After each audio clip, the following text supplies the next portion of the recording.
The presenting sponsor of Pod Save America is ZipRecruiter. Is it, John? What happens when an entire department is understaffed? You end up with a bunch of diplomatic crises around the world because Rex Tillerson was both incompetent and also kind of inexplicably right-wing. I was going to say you get John Bolton as National Security Advisor. Oh, okay. There's Also a smart good. way to It's avoid tight your own staffing crisis, guys. What is it? It's ZipRecruiter. I don't think that would have helped Trump. He can't find a lawyer, and I don't think it's ZipRecruiter's fault. ZipRecruiter's powerful technology learns what you're looking for, identifies people with the right experience, and invites them to apply to your job. In fact, 80% of employers who post on ZipRecruiter get a quality candidate through the site in just one day. ZipRecruiter even spotlights the strongest applications you receive, so you never miss a great match. Did you guys know that Barack Obama actually found Joe Biden as vice president with ZipRecruiter? That is a true story. What was the job? You know, Can't just believe keep that going. never came up before. It's funny. It's a That's fun good fact. copy. They should have given us Yeah, that. you know, exactly. That's why ZipRecruiter is the smartest way to hire. And now, Pod Save America listeners can try it for free at ZipRecruiter.com/crooked. That's ZipRecruiter.com/crooked. Once again, ZipRecruiter.com/ I wish you guys could hear some of the stuff Biden said when the microphones weren't on. crooked.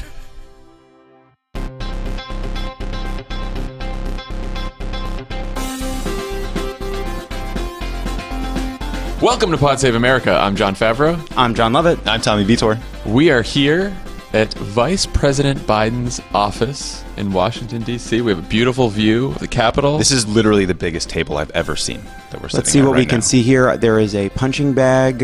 There is a ring. There are several different training areas. This is called the Penn Biden Center. They kindly turned off the Rocky music for us. He's to record. so the thing is, Trump is using this modern technology to train for this fight. You know, he's using the latest science. But Biden's out there. I see him right now. He's lifting hay bales and he's chasing chickens around.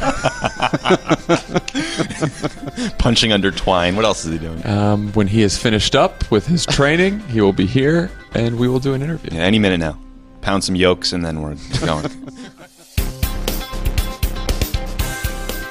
We are very lucky on the pod today to have former Vice President of the United States, Joe Biden, with us. It's great to be with you, John. It really is. And you guys have been an enormous success.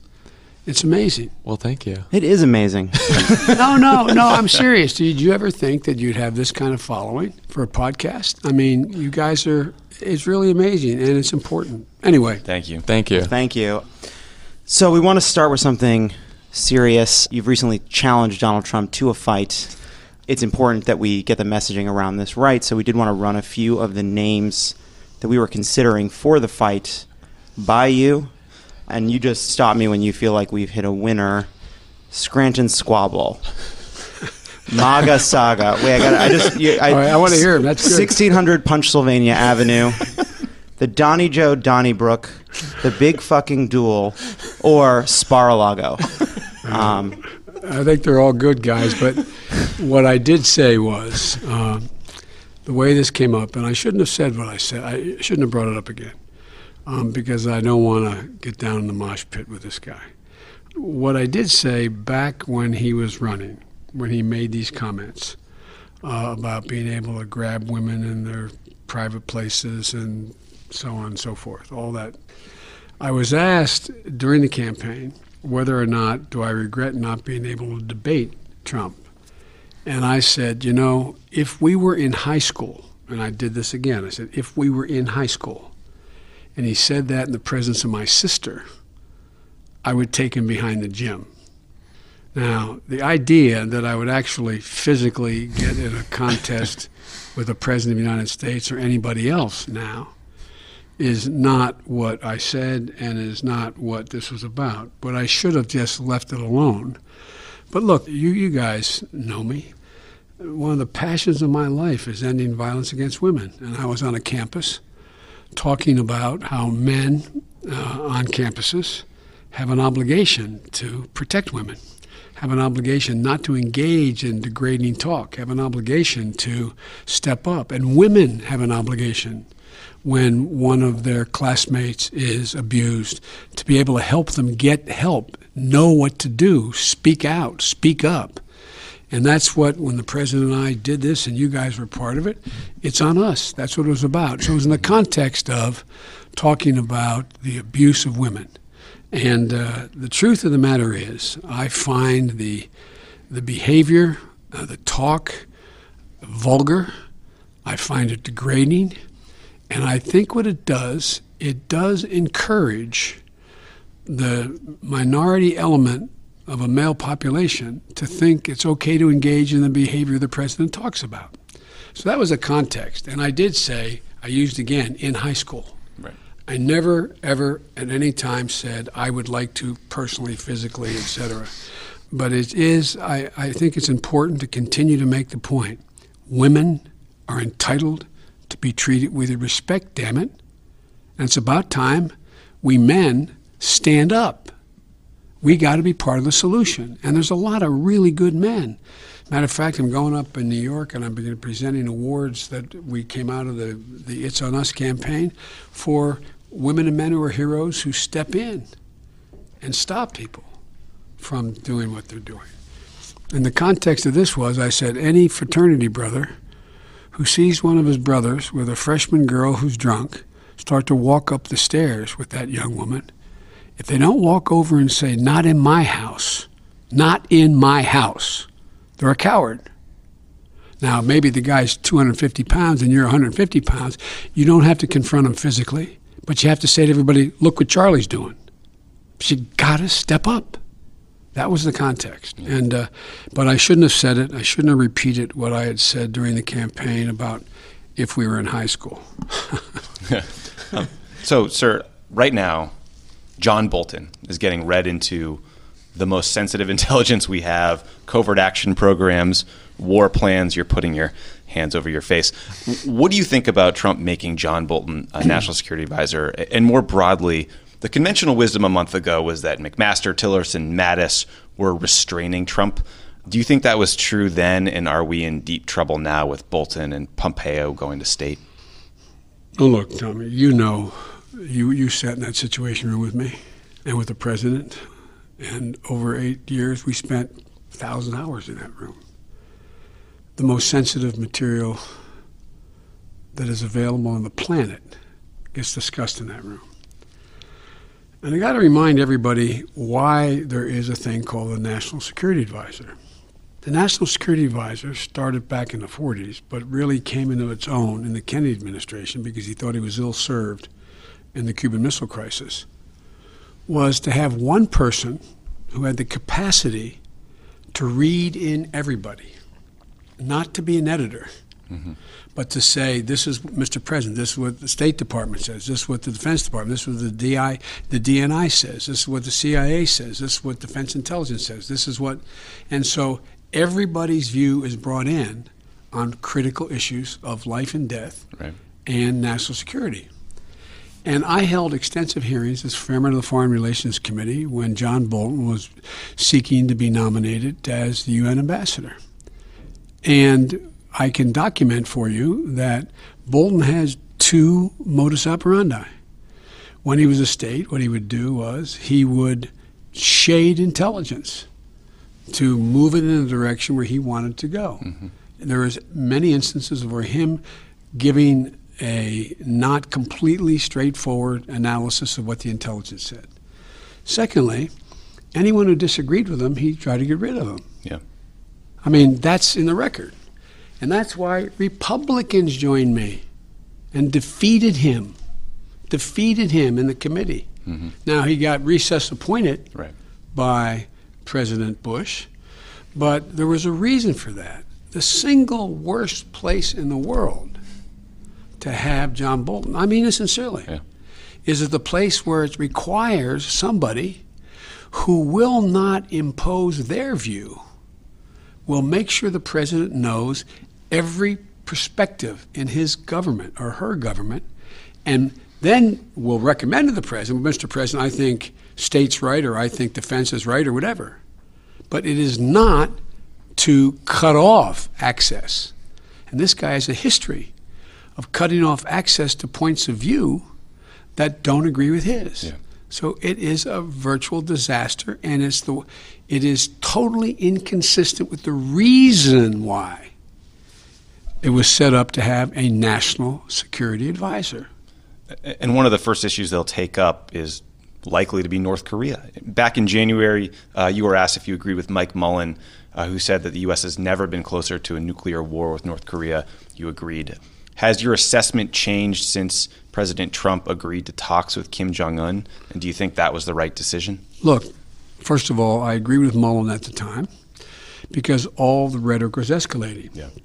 And what Admiral Mullen, who you worked with as well, and you know how highly regarded he is across the spectrum, and is about as apolitical as you possibly get, Admiral Mullen and I were worried it turned out by the same thing. My dad used to have an expression, the only war that's worse than one that's intended is one that's unintended. The escalatory language with a guy who is, as our former boss would say, banging a spoon on a high chair for attention, who is smart like a fox, but may or may not be stable, may or may not react to threats and insults, with a man who, let's assume his intentions are all good, our president, who knows virtually nothing about foreign policy, doesn't know the background, I don't believe has had time, and it's understandable he didn't. He was a businessman. But I wish he'd listen more to people around him and to not fully understand that without South Korea, without Japan, and without some modus vivendi with China and some modus vivendi with Russia, this going the long route could be disastrous and a misunderstanding. Now, I think we have to give the president credit for saying that he's willing to sit down and talk. I think that makes sense. If it's not like a business negotiation for building a new 100-story tower. It's a different deal here. And so what presidents, Democrat and Republican, have historically done when they've had dramatic breakthroughs, like let's say he sits down and they agree to a pause and everything, and what usually happens then is you turn it over. This is not a single meeting. This requires a process. And so you turn it over to the most informed and the best minds in your government to figure out how do you work out what would be the elements of an agreement. So my question, and I don't expect to answer it, and he shouldn't have to, is what is his end game? Yeah. What does he think constitutes a good agreement? What does he think that is, number one?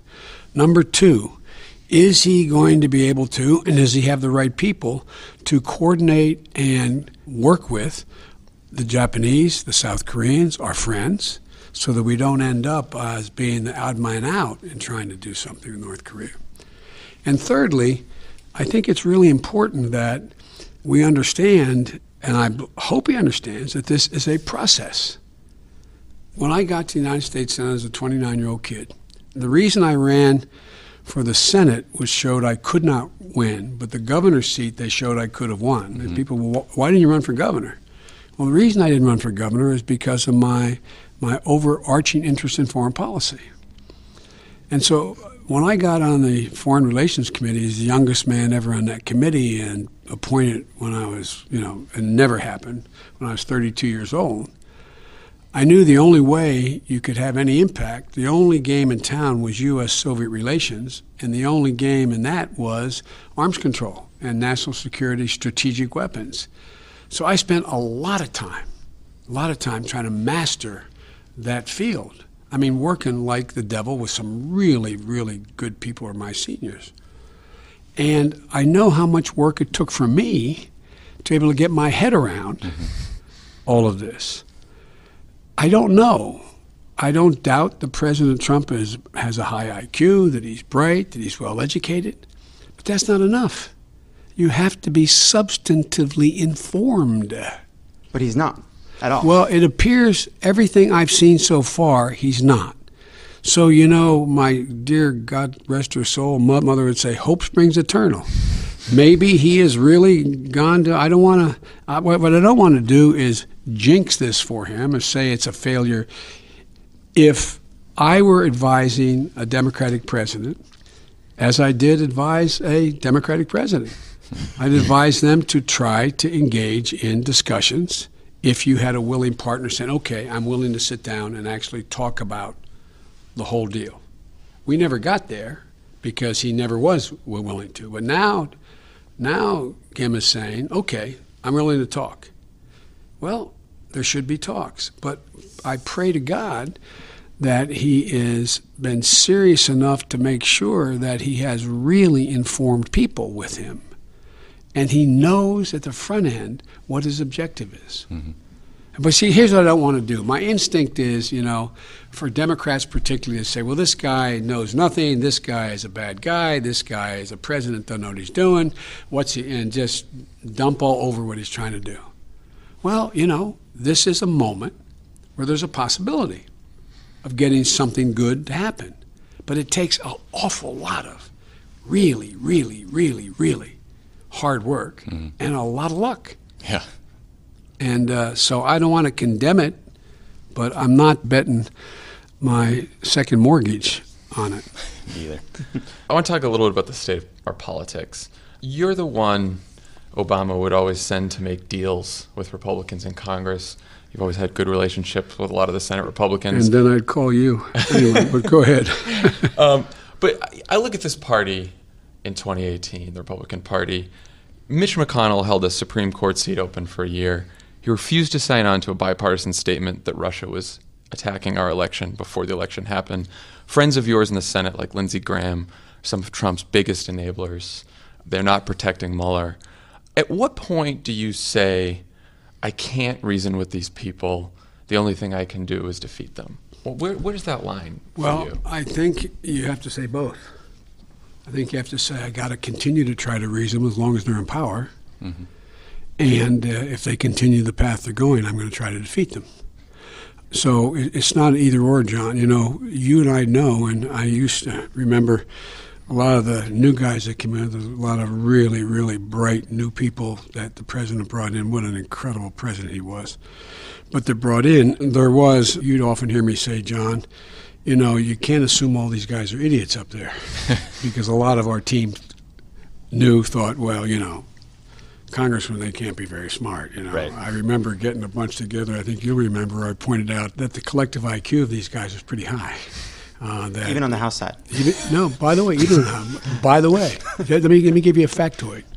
When Newt Gingrich took over the Congress in the 90s, everybody said they're all a bunch of idiots. Guess what?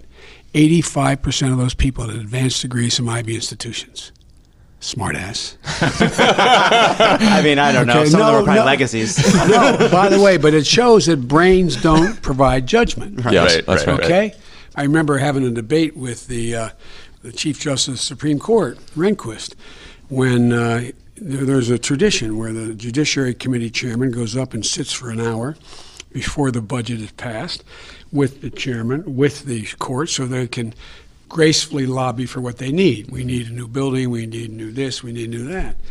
And they wanted a pay raise. And I was one of the few that supported a pay raise. If we didn't have the guts to raise our pay, we should have been raising the pay of the courts. And he started off and he said, I can understand why the public doesn't support the congressman for having a pay raise, but we deserve it. And I said, that's not a way to get this done, Chief. And he sat there and he was very up. And I said, look, Chief, I said, you think you're above politics. But I said, if I'm not mistaken, you work for the Republican Party. You campaigned for this job. You challenged people in line whether they were qualified to vote. I said, I didn't ask anybody except the people. I didn't go to any interest group to get me elected.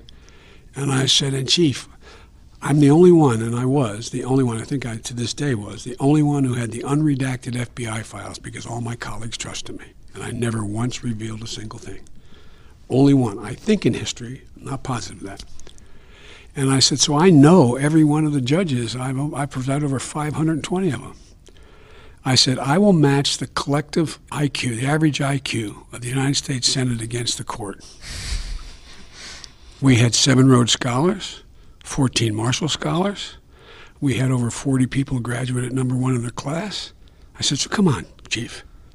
Y'all ain't that smart. No, but I'm serious. There's this thing. Yeah. Right. And so what I'm trying to say, I'm not avoiding your question, John. If you notice, even when I went up to try to work things out, The most important thing, it's okay to disagree with their judgment and say, I'm against you. I'm going to work against you. But what we do too often, we in this town, is we question motive. We say the reason you're doing the do is because you're either stupid or you're in the pocket of this or you are not ethical or you're not a religious man or woman, etc. When you do that, you can never get to go. You can never get to an agreement. So I start off with you and say, I think you're an ugly son of a bitch. And by the way, and I really think that you are an obnoxious person. But let's see if we can work this out. That's the Trump style. Well, it is a style. That's why he's not working much out. Right. That's my point. Yeah. And so the thing you watched me do, John, everybody up there knew I respected them, and I never questioned their motive. But I went after their judgment as hard as anybody in our administration ever did. Mm-hmm. So to answer your question, it's okay for me to go after, in terms of challenging Mitch's judgment on the courts, and say why he's ruining the system, why he's undermining the which I did. But without saying the reason you're doing that is because you're worried that if you hold these hearings, the Koch brothers are going to come in and put $10 million into your race, which might have been true. I called 12 members of the Republican Party that I have long relationships with when they wouldn't allow what was an absolutely unimpeachable guy that we picked to be the Supreme Court Justice. All but one acknowledged what they were doing was wrong. Mm-hmm. Privately, they all said, no, you don't understand, Joe. You don't understand. If I go ahead and call for these hearings, I'm going to get challenged from the right. They're going to pour millions of dollars into my race. Look at what's happened, John. Mm-hmm. Republicans only lose from the right, not the left. Yeah. And Democrats only lose from the left, not the right. So that's why the bad news about unlimited spending and gerrymandering is, guess what? Both parties are moving towards the polls, the edges. Now, I respect people who have those views. But tell me, guys, how can you possibly meet the needs of the American people without reaching a consensus? Our whole system requires a consensus.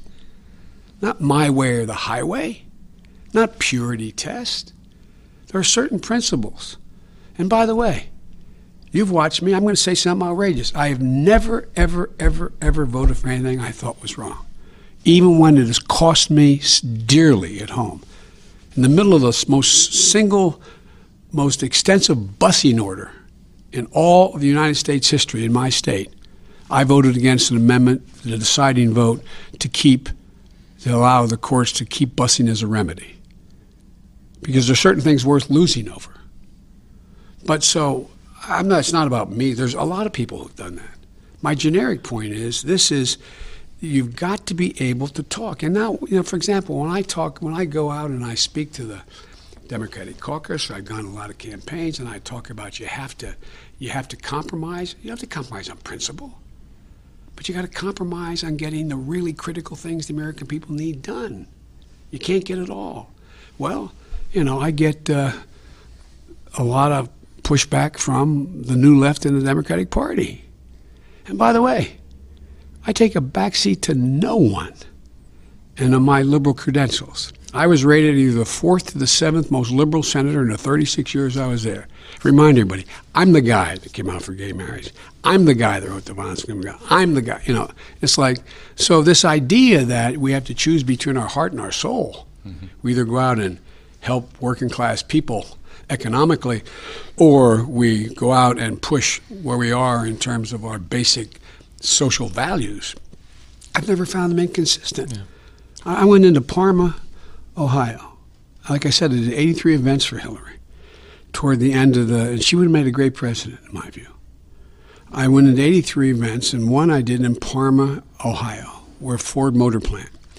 And talking to her team, her highest team, they began to wonder whether or not they could ever break through with high school educated people.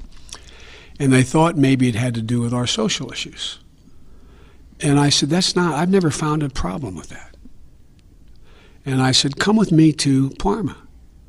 I stood up there with a couple thousand auto workers on the floor. You guys have done it. On the floor of a Ford Motor Plant. And I said, we got to elect Hillary Clinton. Hardly any response. And I said, you know why we have to elect Hillary Clinton? Because your wife deserves to make the exact same damn pay the man she's standing next to makes. Place went nuts. All these men, all these supposedly white, deplorable, prejudiced men went nuts. And I said, and one more thing, guys. It's none of your business who somebody marries, for God's sake. They all started to laugh. And I said, you know what I'm talking, you know it's true. And they all started clapping. I got a standing ovation. And I said, one more thing. I said, any man who picks up a hand and raises a hand to a woman is a damn coward. They went nuts. And then I talked about economic issues. I was trying to make a point.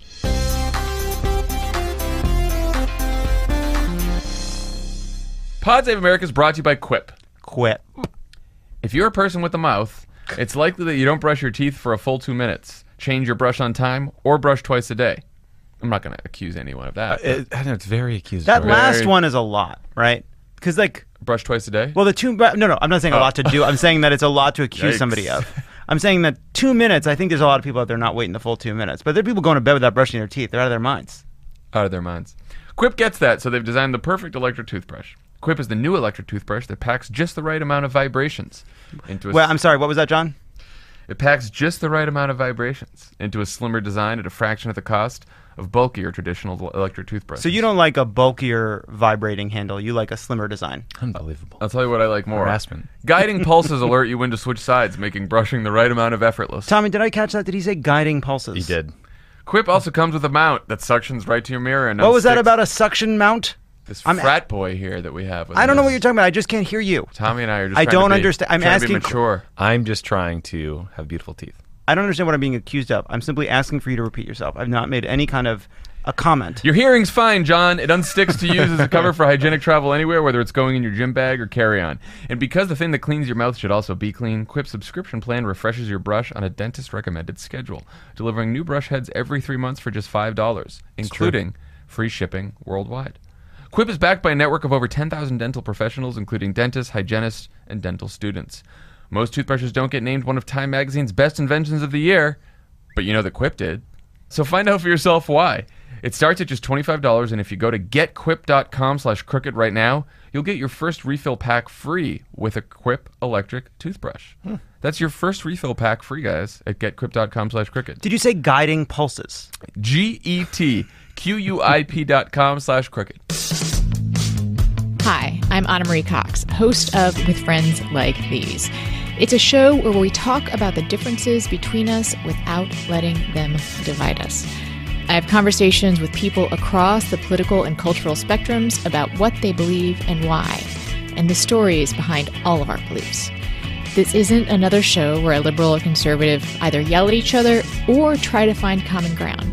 This is about learning to see through someone else's eyes. I personally think agreeing is overrated anyway. And besides, we're not going to make any progress towards common ground or agreeing if we don't understand each other first. With Friends Like These comes out every Friday. Hope you follow along and that you leave feeling inspired to really listen to those around you.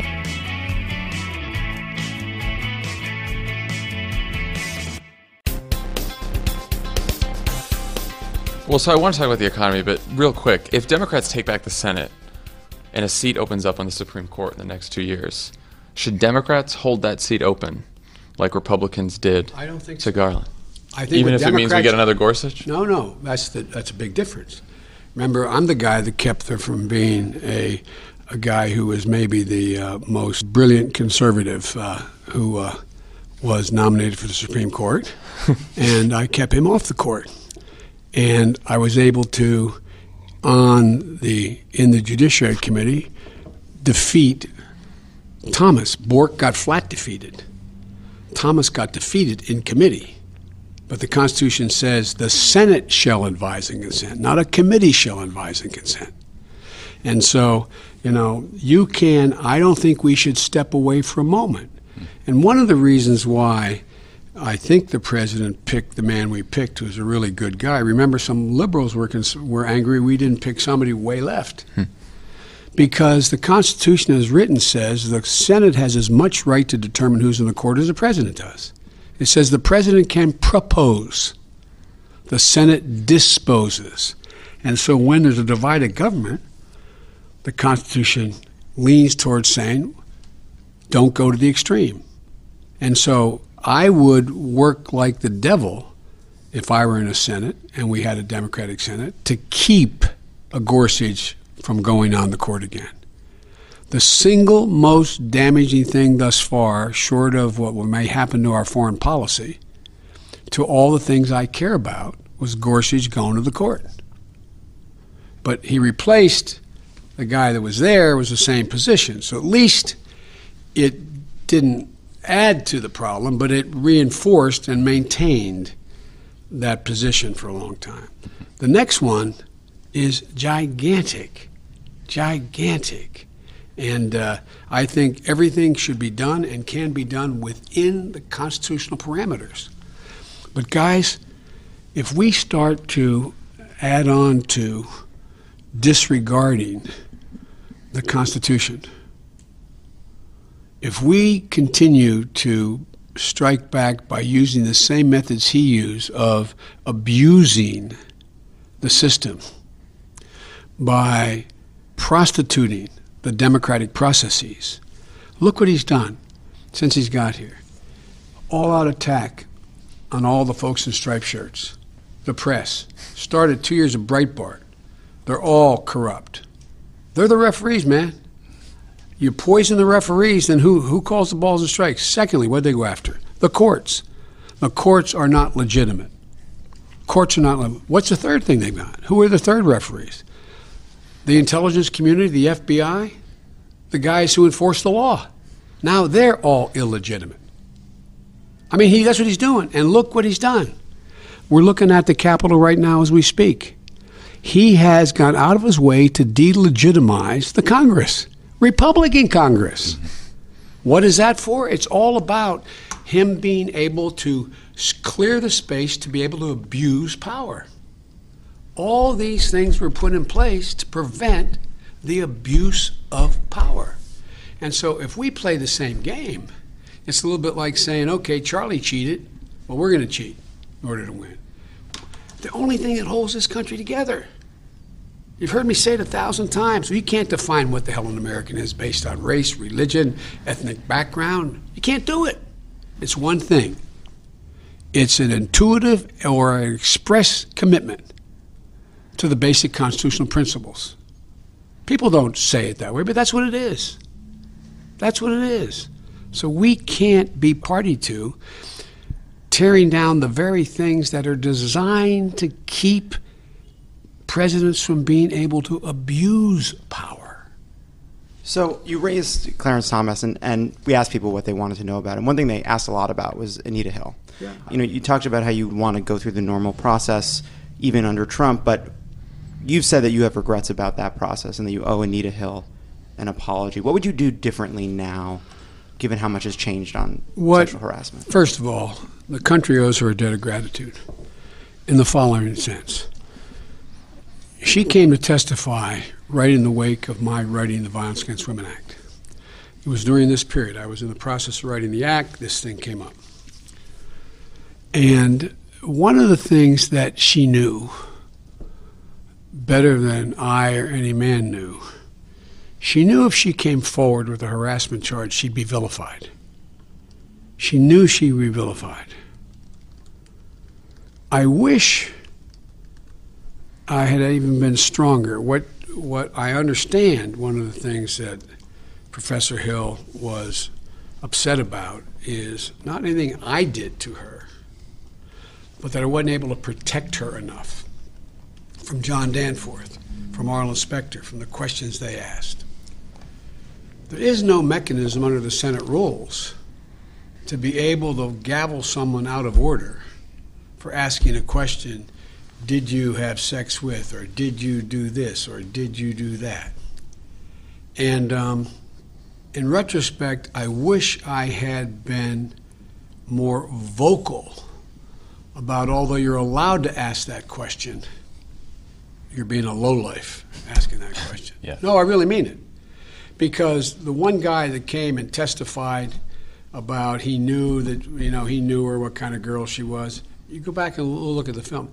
I got in such an argument with him, I called him a liar. I got so enraged I was shaking my fist. So I believed Anita Hill. When I didn't believe Anita Hill.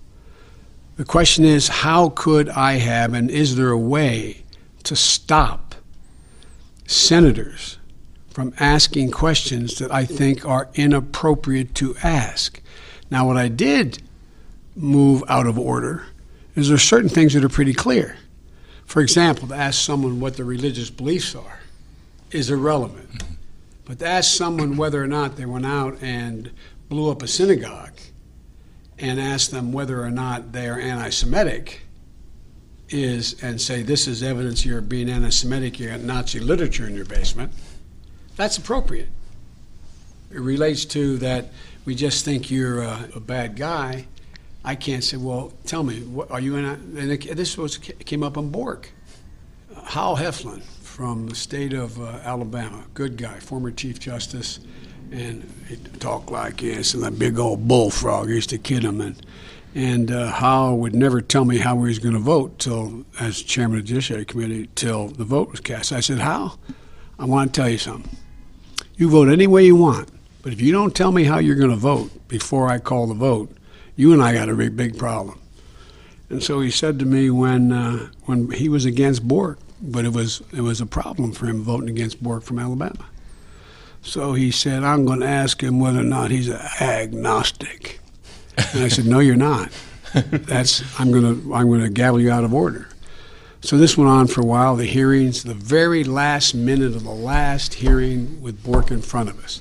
There's only 4 people left in the room. I said, anybody have any more questions? Last question. I looked around at Hal. He said, Mr. Chairman.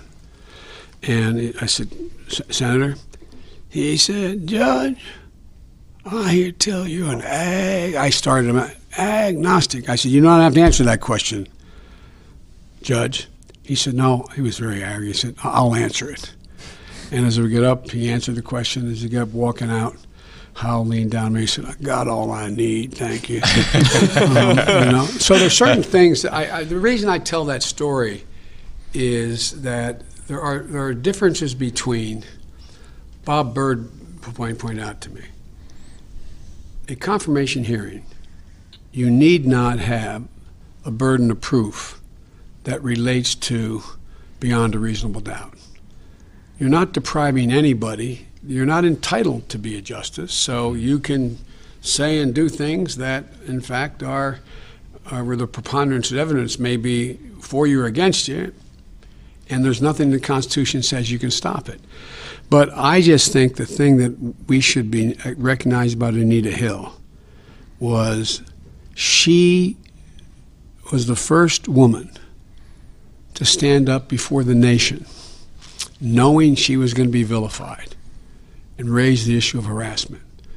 And you guys, if you go back and look, you may recall when that hearing was all over, I said that I think this is the one thing that was done here, is that we have sensitized the entire nation to the issue of harassment. She did. And that helped me significantly in getting the Violence Against Women passed. But I just felt badly. I didn't know at the time, and some really smart people that work with us were with me. I didn't know how I could stop the attacks that were under oath in questions, asking a question. And that I regret. What do you think our administration could have done differently on economic issues so that there would have been fewer of those Obama-Trump voters? We've talked a lot about messaging and what you say in these places, but by the time Hillary campaigned, people still weren't quite feeling, the economic recovery. And when you look back at those 8 years, are there things we could have done differently, things we should have done differently? Well, look, I'm going to sound like an acolyte here, but I think President Obama will go down in history as one of the great presidents.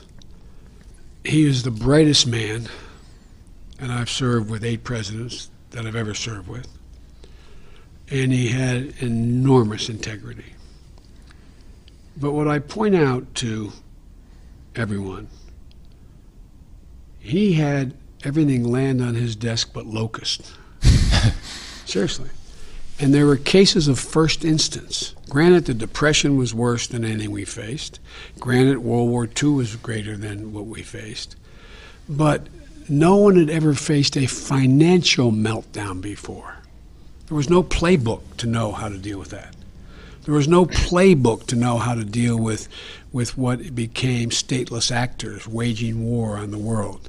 There was no playbook. It was all cases of first instance.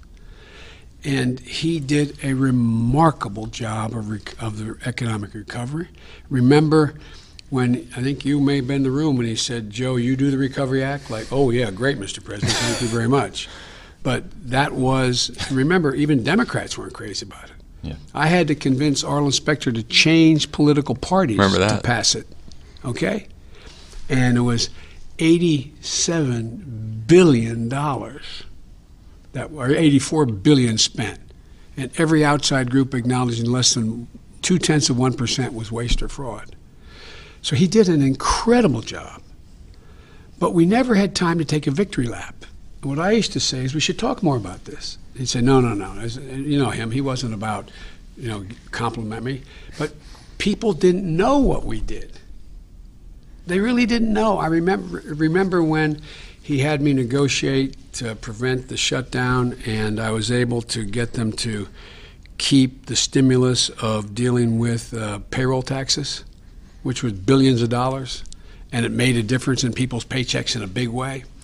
Well, I was up in New York with a group of people working on, at the President's request, we're working on renewable energy. And we're talking about the Empire State Building, all the new windows had to be changed. And when they did put in all new windows and a new system, they could save hundreds of millions of dollars, And I have all these guys together and women together in a room about this size. There probably was 30 press people, print and television. And the chief, the guy, the contractor of this, said to me, he said, you guys ought to talk about this, what you're doing on the wages, on how you've cut the taxes. And I said, what do you mean? He said, the woman who's my maid, is his phrase, came up to me and said, thank you for the pay raise. When you remember when our team looked at whether people thought we did anything? Yeah. They had no idea it came from us. But I was the guy, as you remember, I always wanted detail. I was saying, we got to say something. No, let's move on. We're going to move on. So part of what I think I wish we could have done again, going back, is I wish we had let people know simultaneously, this is what we're doing. By the way, the reason why you are boom, boom, boom, this is why. The reason why this job came back is because of this is what we did. The reason why, but there was so much, it was a deluge. Feels quaint now worrying about spiking the football when Trump tweets about the stock market every 6 minutes. Right. Yeah. No, but remember, that was the president. I don't want to spike the football. Remember? Yeah. Which is admirable. The second thing was, and I used to have the debates with the economists, all my friends in there, was I don't think we used the phrase middle class enough. Remember when I'd use it, how they'd say, yeah, there goes Biden again, okay, middle class again. No, I'm not joking. Not a joke. Remember we had the big debate about what our focus should be on the economy the last 2 years? And the president let me come in with my team to make a presentation that we should have a middle-class tax cut? Well, the economists said, I don't need, that's not going to stimulate. 2 days of debate in Roosevelt Room, remember? I was gone then. I would have been. Okay, no, but I really mean it.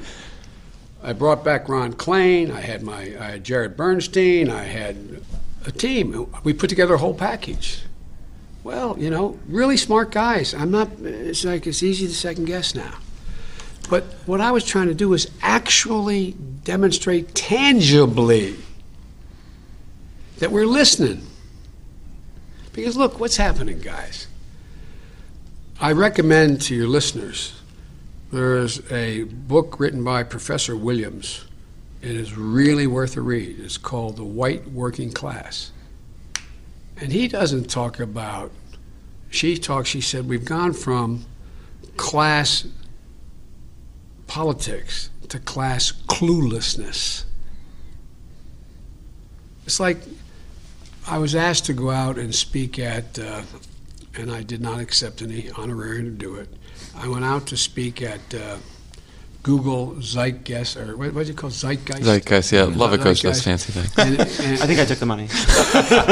No, I didn't mean it's a bad thing, but I want to make it clear. It wasn't, I went out because I cared about it.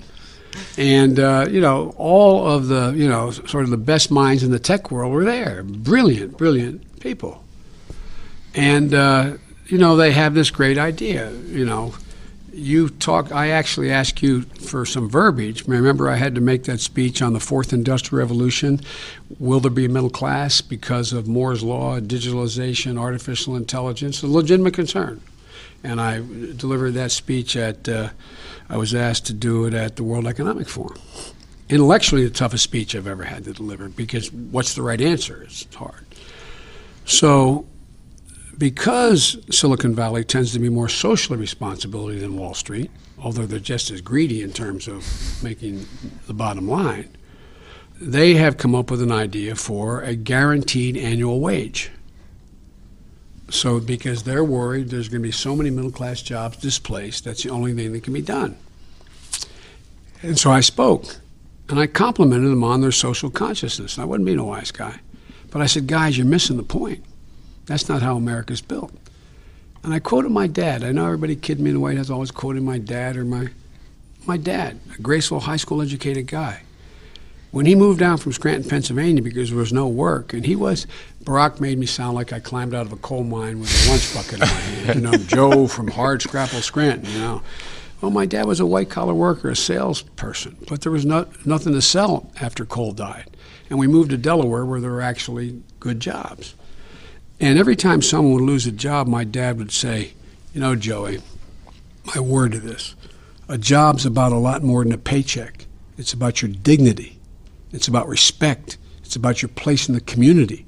It's about being able to look your kid in the eye and say, honey, it's going to be okay. That's what it's about. Dignity. And get an annual wage to sit home and do nothing. You strip people. Now, if there's no alternative, I got it. It's like a rational welfare system. But I don't know anybody on welfare says, boy, I'm really proud, man, I'm on welfare. So the point is that we don't pay enough attention, John, to what really is at the core, and Williams says it so well, about class cluelessness. We mean well, but we're divided into sort of a professional class now and everybody else. It's not the billionaires and millionaires. It's, I'll give you another example. Remember when we got, and you were there, we first got elected, the president asked if I wanted anything. I said, yeah, I want the authority to talk with the cabinet about setting up a middle-class task force. And so we had a meeting at a table like this in my office here at the Penn office. And I said, I called the first cabinet meeting, ended up calling 17 of them. And I said, and one of the great things about working for the president, when he gave me authority because he knew I wouldn't abuse it, and he knew I wouldn't go out of the lines, color outside the lines he was within. So I said, here's what I'd like you all to do. And I think this was in February or March, the first year. I said, I want you all to hire one person who's responsible only to you. And when they get up in the morning, they only have one job. Think of what they can do within your cabinet office to impact on providing some relief to middle-class folks administratively. And one particular cabinet member, I'll tell you when we're off the air, said to me, I don't think that's a good idea. And I said, look, Charlie, do exactly what the hell I tell you, or go talk to the president, literally. I said, go talk to him. It's okay by me. Go talk to him. But in the meantime, just do what I tell you. So everybody appoints that one person. So the first meeting, a really smart, decent guy, our Secretary of the Treasury, comes in with 3 really brilliant young people from the Treasury. There's some smart people there. He said, I got a great idea, Mr. Vice President, to present to you, how we can help administratively middle-class folks and working-class folks. I said, great. And he put down this plan. He said, we can revive 529s. Now, 529s, if you have kids, it means you put money away tax-free for college. And now here's my staff. I got Ron Klain. His father ran a business. I don't know, it was a hardware store, whatever, in Indiana. Jared Bernstein, a labor lawyer. Mike Donlin, whose mother ran the janitors union in Rhode Island, or maintenance workers union. Anyway, the whole of my team came from middle-class backgrounds. All went to great schools, but they all had middle-class backgrounds. And so everybody said, this is great. And I wasn't being a wise guy. I looked at the secretary, I said, Mr. Secretary, I don't know anybody as a 529. I really don't, anywhere I come from. And I said, in addition, I was making a really good salary. Now, granted, I was listed as the poorest man in the Senate, but I still was making more money as a senator than the vast majority of the public. And I said, I put my kids through college, and I could barely make it. And they worked 30 hours a week. And they graduated from graduate school with somewhere between $90,000 and $120,000 in debt. I borrowed everything I could against my house. And I said, I couldn't afford a 529. And they looked at me. And I said, guys, why do Democrats not support health care savings accounts? Because our people don't have any money to save. They have no disposable income, for God's sake. So I looked down at all my staff. It's a true story. And they thought it was a good idea. I said, you all have them, don't you? And every one of them had them. And it was right after we did our first financial disclosure in the Washington Post, and your listeners can Google it, where it said, it's probable no man has ever assumed the office of vice president with fewer assets than Joe Biden. And so I said, guys, I'll make you a bet. I said, what percentage of people, this is God truth, what percentage of people do you think who are qualified have 529s?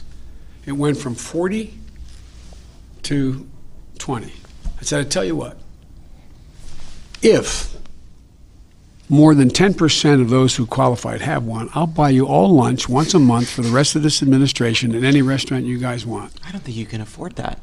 Well, by the based way, on what you're saying. But I got a big raise, as the president said. Remember over at the Blair House, where he was complimenting everybody, when the administration gave the sacrifices they made, and then he looked down at me and he said, except Joe, he got a pay raise, which was true. But it was great. By the way, I was great. I was fine. No financial difficulty. But my point is that we are in a situation today where cognitive capability is the currency. Cognitive capability. And by the way, I can tell you, I'll make you a bet, I've never lived in Washington until I lived at the vice president's residence. I commuted every single day. I can tell you what neighborhood all the bright people who work for me in Washington live in. And by the way, it's totally egalitarian, man. Black, white, Asian, gay, straight, doesn't matter, because it's all cognitive capability. It's the ultimate meritocracy. But guess what? You all live in the same neighborhoods, basically. You all listen to the same music. I remember my son Bo and Hunter, both really well-educated guys, got so mad when I had them take a test that was written in a controversial book about whether or not you understand the middle class, 20 questions. And I could ask it to you guys without answering. You answer. Did you grow up in a neighborhood where 80% or more of the people didn't have high school degrees? Have you ever been in a factory floor other than for political reasons? If you're on a corner, do you know anybody who's obese as a close friend? Do you have whole milk in your refrigerator? When you decide you're on a corner, there's a Starbucks and a Dunkin' Donuts, where do you get your coffee? Definitely Dunkin' Donuts. You're hitting some plots where we're going to do okay. All right. But all From kidding Boston, aside, right. I know fat people. All right, I just want to be clear. No, but It's a good test. It's a good test. But it's a silly thing.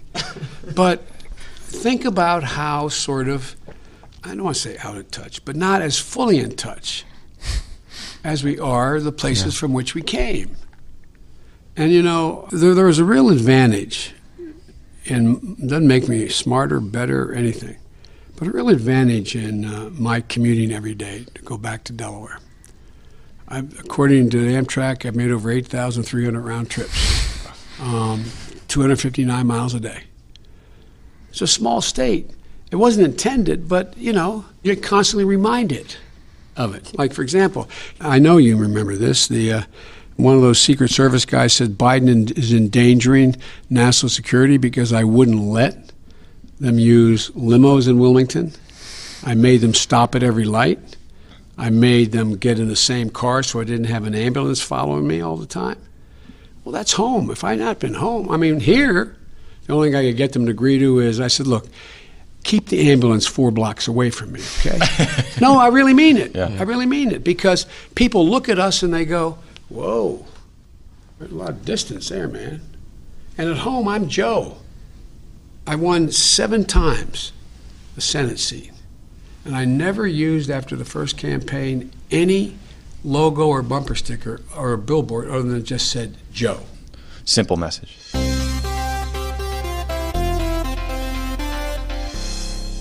Pod Save America is brought to you by Soothe, Soothe. the world's leading on-demand massage service.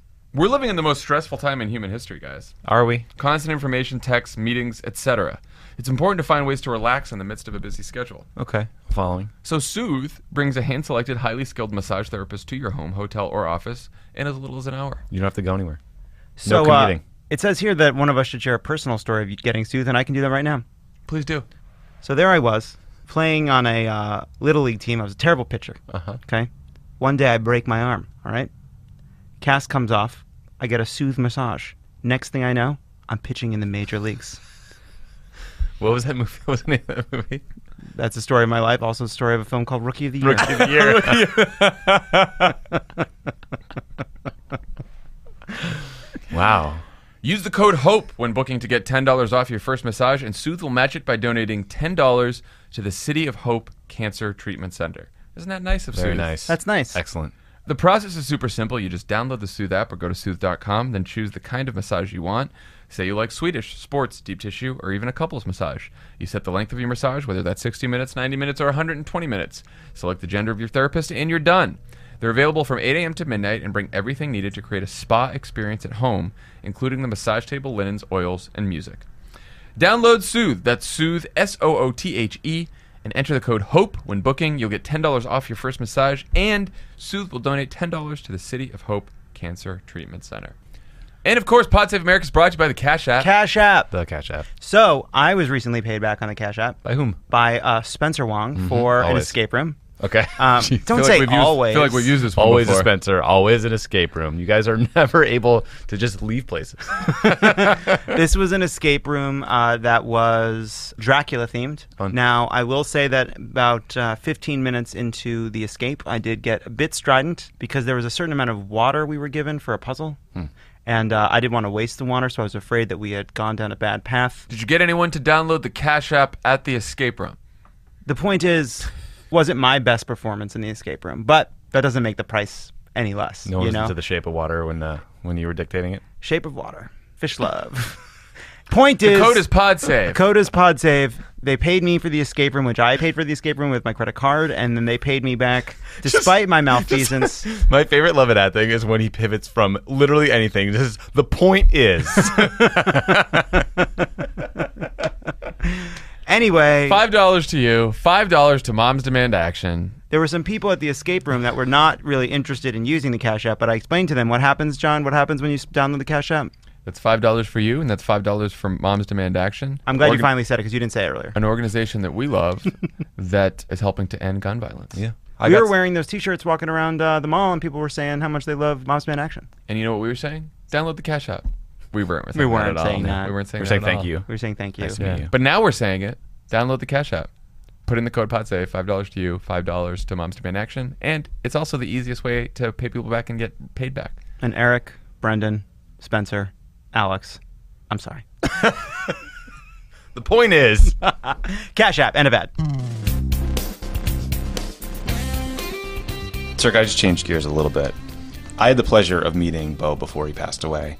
I've had the pleasure of meeting a lot of Biden extended family members. It's a great thing about living in D.C. You guys are everywhere. I lost my father to cancer in 2010, and I was awed and inspired by your strength during that time and by your decision to launch the Biden Cancer Initiative. So I just wanted to ask, how is that work going? Have you guys figured out anything that someone listening that has a family member they love who's fighting against cancer that could give them some hope? There's a lot of hope. And first of all, the credit for this initiative doesn't go to me, it goes to Barack. It goes to the president. Because when I announced I knew I wasn't going to run because Bo received a death sentence.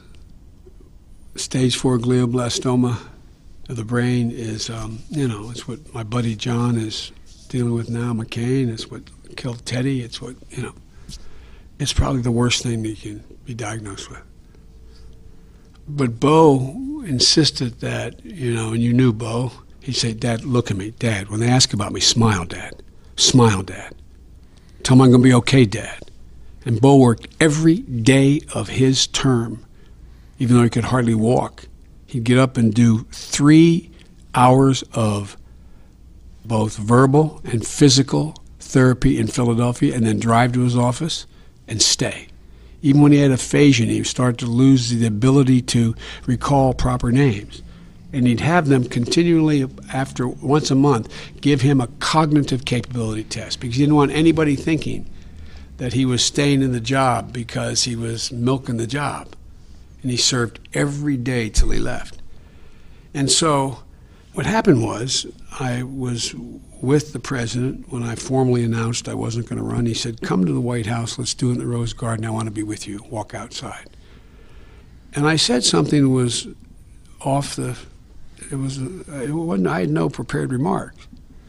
I said, I have one regret in not being able to run for president and maybe be the next president, is that I won't get to preside over the end of cancer as we know it. From that, later came the State of the Union, and the president, without telling me, turns to me and says, Joe's going to do mission control. He never told me I was going to do that. But it was an enormous opportunity. And he gave me across-the-board authority to use every single agency in the government to break down barriers. What I found out, and what you found out dealing with your dad, hard to get information, man. Yeah. Hard to get information. Hard to get even his records. Hard to be able to determine what trials were going on that he may qualify for. I mean, it was ridiculous. If we run any other business like that, you'd be out of business. And as one leading cancer specialist said, they're going to look back 50 years from now and say we were barbaric. Only do 3 things with cancer. Identify it, excise it, do a lot of damage around where they find it if they can excise it, then zap it with radiation, which kills a lot of the healthy cells around it, and then put poison in your body called chemotherapy. And so what I found out was that we had reached sort of an inflection point about 4 years before Bo was diagnosed, where you finally had disciplines that were viewed as voodoo science, immunotherapy. Mm-hmm. Immunotherapy was used in 1900, and then it was discarded completely. Using your own immune system to kill the cancers and equip them. So what's happened in the meantime, there's been a number of breakthroughs on particular cancers. The most important thing that's happened now is we're getting to the point where some of the changes the president made at NIH and at the National Cancer Institute, and remember at the very end of the campaign they told us we couldn't pass anything, we passed $6.3 billion for cancer at the end, because cancer is the only bipartisan thing out there, man. And remember, Trump came along and wanted to cut $9 billion from NIH, and they not only didn't cut it, the Republicans, they added $2 more billion. So what is happening now is go to bidencancer.org, because there are a number of breakthroughs and a number of changes made that increase exponentially the chances of the first treatment being the best treatment. For example, right now, I got a call in the middle of the moonshot from the chairman of the board of IBM. Would I like Watson? I said, I beg your pardon. He said, would you like Watson? Well, Watson, the computer, has read every single thing ever written in all of history, not a joke, about cancer. And now we can sequence a cancer genome in a matter of 3 to 5 days. It costs $1,000, not $150,000, which would before. And what we do now at the VA hospital is the largest hospital in the world. Every vet who has cancer gets a human genome sequenced of the cancer, plugs it in, and Watson can tell you every treatment that's ever been used for that cancer. There's 204 cancers out there. Incredible. And they can tell you the percentages, which ones work best for this particular protein on this cancer. So one of the things that happens is when you start off with the wrong treatment, you sometimes do damage. No one did anything wrong with Bo. He had the best care in the world. But, for example, the radiation they used ended up penetrating one of the arteries. So it limited what they could do.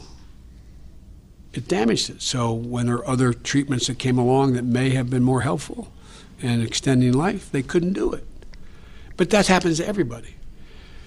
In addition to that, there are specific cancers now where HPV cancer, there are vaccines now, literally vaccines. We have a whole major initiative. We brought together the entire medical community. They're now cooperating on what they call the blood pact. I hate the word pact because to docs it means an agreement.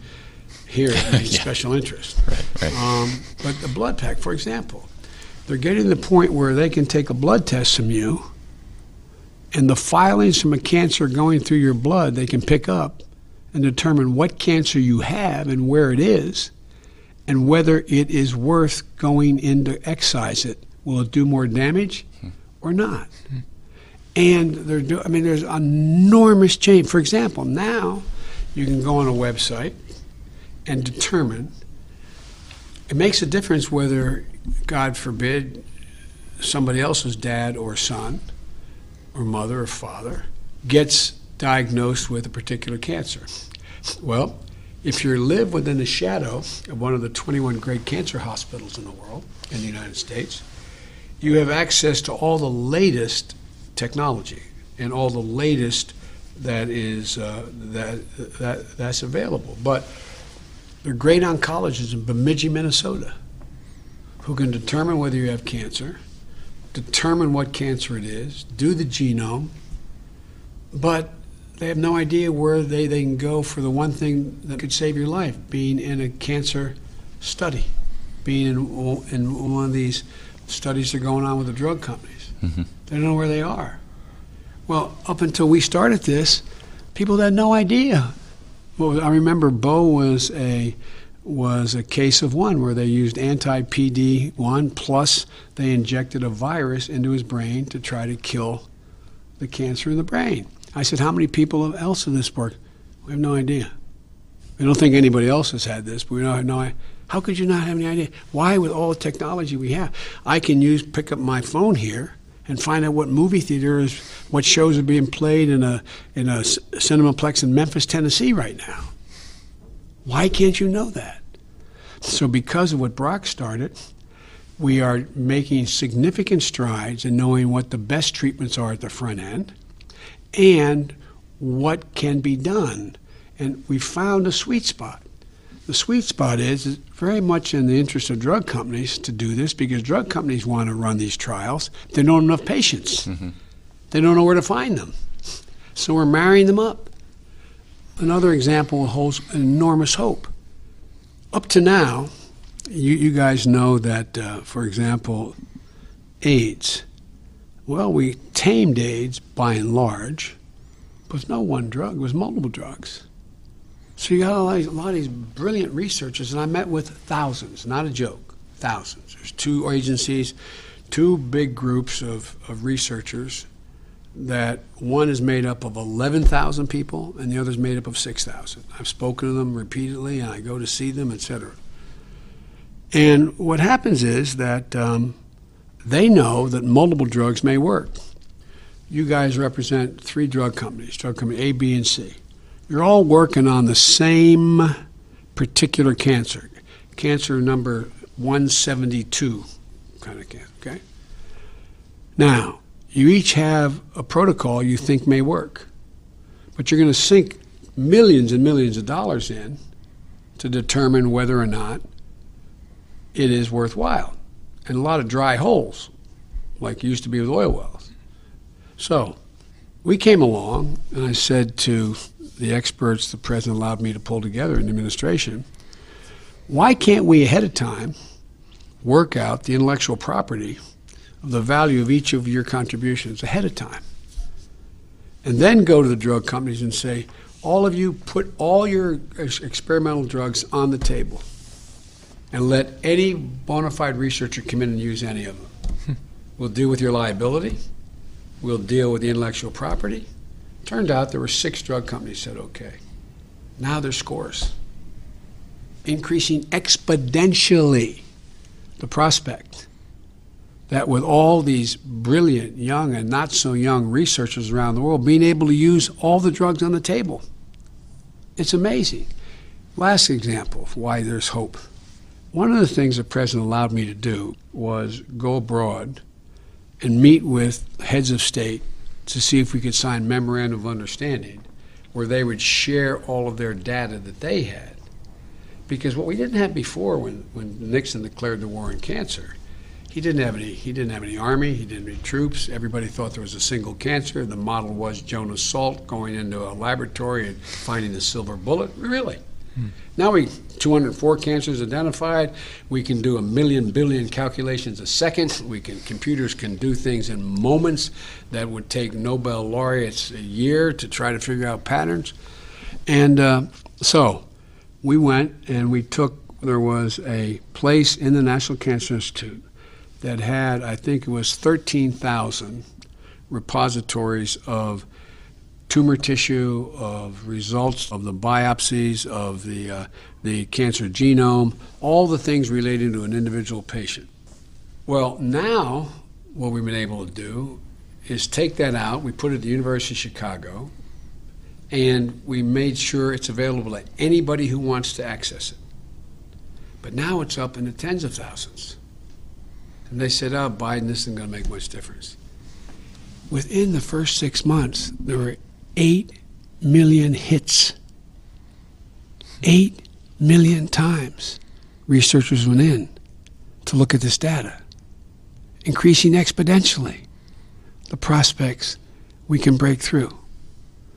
And I get a little too passionate about this, but the point is, I am confident, absolutely confident, we're going to be able to do in 5 years what would otherwise take 10. And mark my words, guys, within the next 3 to 5 years, you're going to see start popping up, like, for example, the drug that's keeping Jimmy Carter alive. Mm-hmm. But cancer uses every trick in the book. Cancer masks itself. It's called the blood-brain barrier. When it's in the brain, the immune system can't pick it up saying, I'm not cancer, I'm not cancer. And so they avoid it. They don't try to kill it. Or certain proteins that are on the cancer mask what they are. So that's why these anti-PD-1 drugs are. They're trying to decode for the immune system what is cancer, because the human body and its immune system has the capacity to kill. Why not cancer? Because it hides. It literally says, not me, man. I'm not cancer. I'm good. And I know that sounds silly to say it that way, but that's what it does. Yeah. So there's enormous progress being made. Mr. Vice President, thank you so much for sitting down with us. I just want to conclude, if I can. I'm optimistic. I've never been more. I know you'd have to deal with it. They say Biden's the White House optimist, like I was the new guy. You know, I'd always referred to as the White House, the middle-class optimist, right? But I've never been more optimistic in my life. And I wish we'd just pick our heads up and start to move forward. Guys, we have the most productive workforce in the world. 3 times as productive as Asia. It's a fact. We not only have the most powerful military in the history of the world, that's not why the world follows us. They follow us because not the example of our power, but the power of our example. That's how we've been able to organize the world. We also are in a position where we are energy independent in North America. And by 2020, the United States of America will be producing more energy than any single country in the world, including Russia, which is the largest producer now.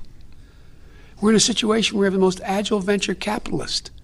And lastly, there are more great research universities in America than all the rest of the world combined, not hyperbole, all the rest of the world combined. And every major new life-changing thing that has occurred has come out of the United States. Name me something China has, quote, invented anywhere. It's come out of here. Now, maybe a Chinese American has invented it here, which is another asset we have with immigration. But I mean, there's nothing we can't do. There really is nothing we can't do. And I want your generation and the millennials to say, hey, man, come on. Get out of our way. No, I really mean it. Yeah. Like these Parkland kids. Yes, I just spoke to them.